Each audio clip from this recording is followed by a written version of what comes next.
एक छोटी सी बात कहते हैं, तत्व ज्ञान के द्वारा वस्तु स्वरूप की जान के द्वारा कर्म सिद्धांत को जिसकी जानकारी हो जाती है, जिसको अच्छी तरह जीवादि तत्व षड्द्रव्य पंचाशिकाय उत्पाद वे द्रव्य द्रव्य गुण पर्याय जो भव्यात्मा जान लेता है, उसका बड़ा माने उसका प्रशस्त ज्ञान होता है, उसका जीवन बदल जाता है। वो ज़्यादातर अनुकूल प्रतिकूलता में हर्ष विषादी यद्यपि कषाय का सद्भाव होने से होता है, लेकिन जितना अज्ञानी को होता है उतना नहीं होता उसका।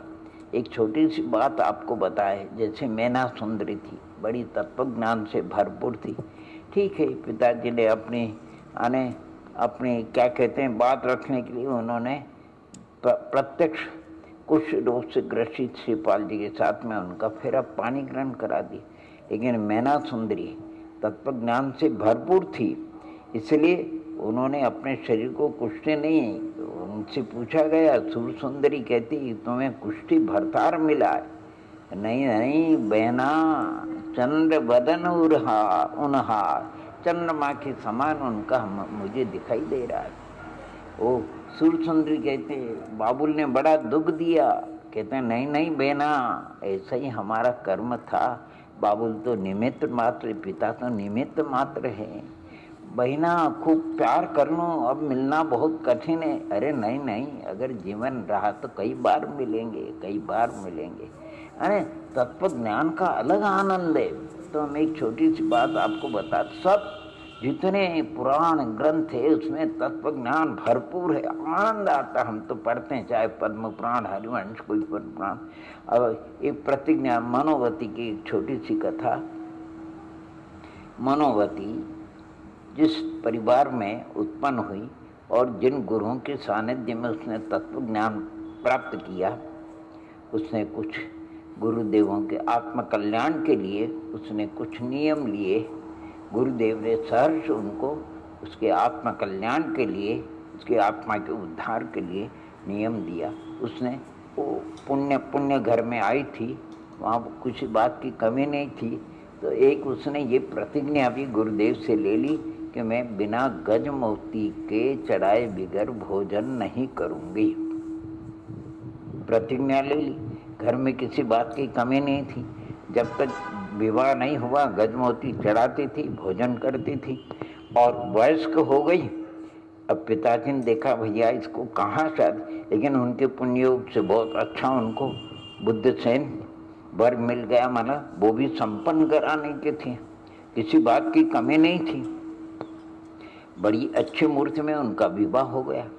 मनोवती ससुराल पहुँच गई, लेकिन उसकी प्रतिज्ञा थी गज मुक्ति चढ़ा करके दर्शन करके भोजन करना। तो एक दिन हुआ भोजन नहीं किया, 2 दिन होगा भोजन नहीं किया, 3 दिन, सब लोगों को कुछ नहीं, वो तो चुपचाप भगवान का स्मरण करती रहती थी और किसी को यही नहीं पता कि क्या बात है, क्यों भोजन नहीं करती है। आखिर चल करके उस परिवार को विकल्प उत्पन्न हुआ कि कोई कारण तो होना चाहिए। फिर उन्होंने अपने भाई को बुलाए उनके और कहा कि भाई इस प्रकार अभी तुम्हारी बहना है, 3 दिन से भोजन नहीं किया है इन्होंने। तो फिर समझ में आ गया कि भोजन नहीं करने का इसका नियम है कि गज मुक्ति चढ़ा करके, तो वो घर पे ले गया अपने वापस और वहाँ पर उसको भोजन वगैरह कराया गज मुक्ता चढ़ करके। अब इधर के लोगों को यहाँ पर भी एक दिन ये मालूम हो गया कि गज मुक्ता, तो उनके यहाँ पर भी कमी नहीं थी। इसलिए सेठ बड़े उदार थे, सेठानी वगैरह, कब बिटिया कोई चिंता मत कर, तो खूब अपने यहाँ पर गजमोती आनंद से गजमोती लो और चढ़ाओ और आनंद से भोजन करो। तो उसने गजमुक्ता चढ़ाया, तो भक्ति करी। अब वो मालिन ने देखा कि ऐसे बहुमूल्य मोती, मैं क्या करूँ, उसने एक माला बनाई और वहाँ के राजा की जो रानी, कई रानी थी, एक रानी को उसने जो जाती आती रहती थी भेंट कर दी। बड़ी रानी ने देखा ये इतना बहुमूल्य, और राजा से कहा कि देखो आपने हमारे साथ भेदभाव, उनको इतना बहुमूल्य यानी माला दी और हमको नहीं दी। राजा भी आश्चर्यचकित हो गया, कहाँ से मालिन को बुलाया, तब बोला कि ऐसा मंदिर में कोई चढ़ा गया कि कोई जोरी होना चाहिए। सब जोरियों को बुलाया, बुला करके राजा ने कहा किसके पास गजमुक्ति है बताओ। तो सभी जोहरी जिनके पास था उन्होंने जरा पूर्वापर विचार किए बिगड़ सोचा कि मेरी पुत्र बधू आएगी और गजमुक्ता चरा करके दर्शन करेगी, इसलिए उसके लिए रखना जरूरी है। तो उन्होंने भी सब जोहरियों के साथ में कह दिया कि हमारे पास में भी गजमुक्ता नहीं है। अब वहाँ रात दरबार में तो कह करके आ गए, घर पे आए तब विकल्प उत्पन्न कि बहू आएगी तो गजमुक्ता चढ़ाएगी तो अपनी पोल तो खुल जाएगी, अपना झूठ सामने आएगा। 6 बेटे और थे, बुद्धसेन सबसे छोटे साथ में बेटे थे। बेटों से परामर्श किया, बेटों ने सलाह दी कि पिताजी एक काम करो, बुद्धसेन है इसको घर से निकाल दो, न रहे बांस न बजे बांसुरी, ये नहीं रहेगा तो वो मनोवती आएगी कहाँ से और गजमुक्ता चढ़ाएगी कहाँ से। तो पिता ने कहा वो निर्दोष है, मैं उसको कैसे घर से निकालूं। बहुत बोली कि अच्छा पिताजी आप नहीं करते तो हम सब निकल जाते हैं। आखिर पिता लाचार होकर के आने, पिता की हिम्मत नहीं हुई, उन भाइयों ने लिख करके पिता की ओर से, और बुद्धसेन जो है आया, जैसे ही दुकान से उसको कागज पकड़ा दिया तो उसमें लिखा था बुद्धसेन तुझे हम घर से बाहर करते हैं। दंग रह गया, पिता के दर्शन नहीं हुए, माता जी का आशीर्वाद नहीं मिला, वो निकल गया। सोचा ये पुण्य पाप का खेल है, जो भी होगा, लेकिन सोचा मुझे देशांतर जाने में धर्म पत्नी को तो कह करके जाऊं, तो वो सीधे ससुराल गए। पहले कुछ दिन पहले तो बारात आई थी, क्या ठाट बाट, अब अकेले आए, लोग पहचानने लगे उनको, किसी ने खबर दी, पहुंच गए। और बुद्धसेन क्यों आए, मनोवती से उनका मिलाप हुआ, तो बोले कि ऐसी ऐसी घटना घटी है, ये पुण्य पाप का खेल है, मुझे पिताजी ने घर से अलग कर दिया है, मुझे देशांतर जाकर के कुछ अर्थोपार्जन करना है। तो उन्होंने कहा कि अपने यहाँ किसी बात की कमी नहीं है, कुछ माने मैं पिताजी से कहूँगा कुछ द्रव्य से आप व्यापार करो यहाँ पर। तो बुद्धसेन कहने नहीं, ससुराल के तेरे द्रव्य से मेरा नहीं, मैं तो देशांतर जाकर के इस बात को, मनोवती की कहने से उन्होंने कहा नहीं ये अच्छा नहीं है।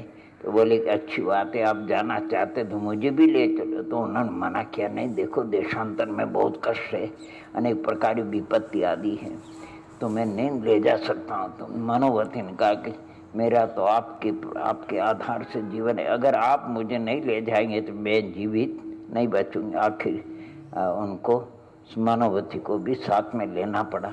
वो चल दिए वहाँ से। चलते चलते 3-4 दिन तक मनोवती भोजन बनाती, अपने पति देव को जिमाती, और अपना भोजन जो बचता था वो किसी माने तिरंजों को खिला देती। 4 दिन रास्ते में, फिर एक नगरी के पास पहुंच गए। 3 दिन वहाँ बीत गए, 7 दिन हो गए, शरीर तो क्रश हो जाता। 7 दिन भोजन नहीं करने से शरीर। बुद्धसेन भी व्यापार करने के लिए कुछ प्रयत्न किया, लेकिन कुछ भी उनको यानी भाग्य साथ नहीं दे रहा था, तो वो भी दुखी थे, और मनोवती की दशा देख करके और दुखी हो गए। बोले तुम अंदर की बात कुछ कहती नहीं हो, तुम्हारा शरीर बहुत क्रश हुआ जा रहा है, कोई तुम्हें क्या तकलीफ है, क्या है।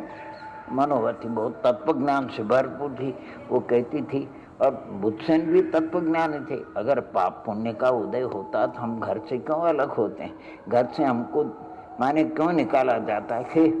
मनोवती यानी देखो कितनी आदर्श बात लिखी। मनोवती ने कहा कि मुझे आपके साथ में चलना, मैं जीवित नहीं। तो उन्होंने स्वीकृति दी, बोले कि नहीं एक काम करो, जितने तुम्हारे ऊपर वस्त्राभूषण माने जो आभूषण है सबको उतार दो। सब उतार दिया उसने, एक भी नहीं, पति की आज्ञा, और पति के साथ में चल दी। योगान योग की एक मोती कोई उसके बालों में स्नान करते रह गया, वो उसके हाथ में आया। 7 दिन के बाद उसने पति देव को कहा कि ये मोती है, आप ले जाइए, इसे जो कुछ द्रव्य आए उससे व्यापार करो। फिर भी उनका जितना साथ नहीं दिया। आखिर चल करके 7 दिन बीतने पर देवातिशय होता है। वो भगवान के स्तुति में लवलीन थी और सोचा कि मेरा ऐसे ही कर्म का उदय है, और उसका पैर किसी पत्थर पे लगा, पत्थर खिसक गया, सीढ़ियां नजर आई, अंदर जाती क्या भव्य मंदिर और वितराग प्रतिमा और गज मुक्तियों के ढेर लगे हुए। बड़े आनंद से उसने स्नानादि करके और पूजा अर्चना करी और पतिदेव के लिए भोजन बनाया, उनको स्वयं ने भोजन किया। ये 7 दिन के बाद, 7 उपवास के बाद उसका भोजन हुआ मनोवती का। अब व्यापार करने के लिए अभी भी उनके पास कोई साधन नहीं था, लेकिन जब मनोवती मंदिर के दर्शन करके सीढ़ियाँ चढ़ करके आ रही थी, वहाँ 2 मोती थे, वो लेकर के आ गई। दोनों मोती में फिर उसने कहा, बुद्धसेन जरा हताश निराश हो रहे थे, कहते कोई चिंता मत करो, आप देखो पुरुषार्थ करना अपना कर्तव्य है, मैं आपको एक मोती देती हूँ, ये मोती ले जा करके राजा को भेंट करो आप, क्या, और सब अपना सारा माने सब व्यवस्था अच्छी हो जाएगी। बुद्धसेन मनोवती के अनुसार वो ले गए, राजा को भेंट किया। राजा ऐसा अद्भुत मोती देख करके आश्चर्यचकित हो गया, पूछे आपका शुभ नाम क्या, आप कहाँ से पधारे हैं, आपके साथ और कौन कौन है। उन्होंने सब परिचय दे दिया। राजा ने तुरंत अपने मंत्री और भंडारी को बुलाकर कहते हैं इनकी सुंदर से सुंदर व्यवस्था की जाए, और जोहरी को बुलाए कि इस रत्न ने जोहरी देख करके चकित रह गए, अरे ऐसा मोती तो जीवन में हमने देखा ही नहीं, गजमुक्ता, इसकी तो कोई अमूल्य, इसका कोई मूल्य नहीं होता है। राजा को भेंट किया, राजा बड़ा अच्छा रहने को मेल दे दिया उनको, और सब सुंदर और भंडारी को कहा कि ये मोती संभाल करके रखना, उसने संभाल करके रखा। दूसरे दिन फिर ये गए, तो दूसरे दिन फिर वो मोती लेकर के गए, क्योंकि वो मोती में एक वो देवोपुनी थी, एक नर मोती होता है, एक मादा मोती।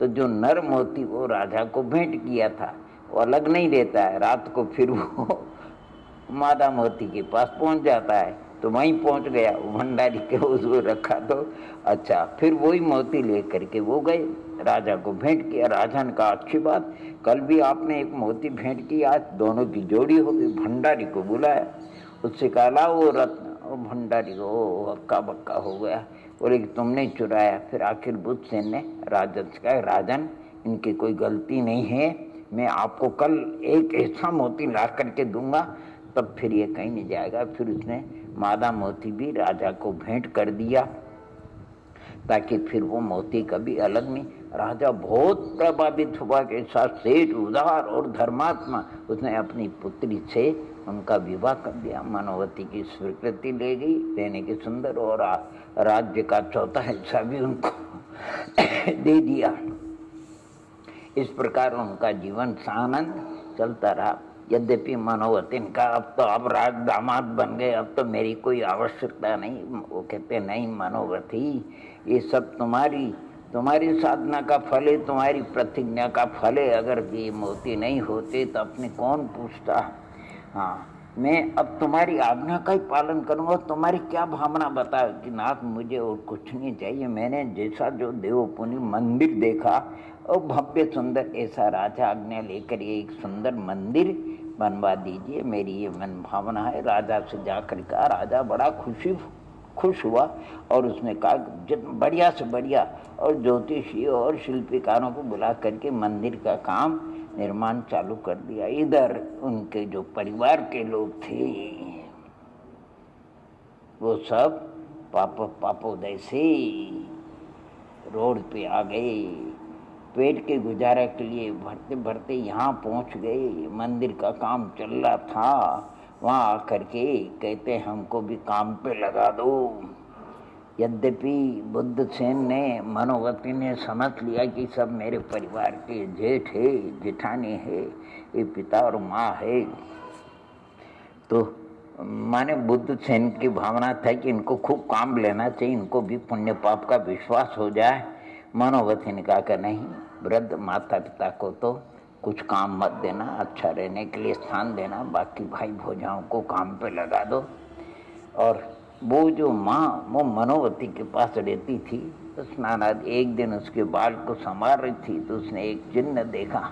देखती उसको अपने बेटे की पुत्रवधि को याद, आंसू धर धर गिरने लगे उसके आंसू। तो वो देखती, वहाँ रोती क्यों हो? कुछ नहीं बेटा, ऐसा ही है। नहीं, सच्ची को रोती के फिर उसने कहा कि ऐसा ऐसा हमारे जीवन में उतार चढ़ाव सब राम कहानी बता दी।